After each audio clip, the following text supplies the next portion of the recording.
யாக்கோபு கோலும் கையுமாய் போயினான். ஆனால் அவனோடு ஆண்டவர் சொன்னாரு, இந்த ஆடுகள் தண்ணி குடிக்க வரும்போது இப்படி செய், இதை செய், அதை செய். ஆண்டவர் லீட் பண்றாரு. ஆண்டவர் லீட் பண்றதை புரிந்து கொண்டு அவன் செயல்படுறான். அவனுடைய சம்பளம் அப்படி கெமையா பெருகிட்டு இருக்கு. லாபான் எத்தனை முறை மாத்தினாலும் சரி, அவன் மாத்த அவன் எதை இவனுடைய சம்பளம்னு தீர்மானிக்கிறானோ அதையெல்லாம் ஆண்டவர் ஆசீர்வதித்து கொண்டு வந்தார். மெலிந்து போன, உடைந்து போன, கால் நொறுங்கின ஒரு 10 ஆடை கொடுத்து இதான் சம்பளமா. ஆனா அந்த 10 ஆடும் செல்வ செழிப்பான 100 ஆடுகளாய் மாறும். இதுக்கு காரணம் என்ன?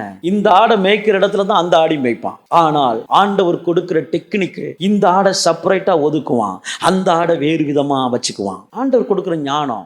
இந்த ஆடு தண்ணி குடிக்க வரும் பொழுது அந்த ஆடு பொழிகிற நேரத்தில் இவன் ஒரு டெக்னிக்கல் செய்வான். இதெல்லாம் இவனுடைய ஞானத்துல கிடையாது. இவன் சின்ன வயசா இருக்கும் போது அம்மா அப்பா விட்டு வந்துட்டான். இவனுக்கு என்ன அனுபவம் இருக்கு? ஒரு அனுபவம் இல்லை. ஆனா ஆண்டவர் சொல்லி கொடுக்க ஆரம்பிச்சார்.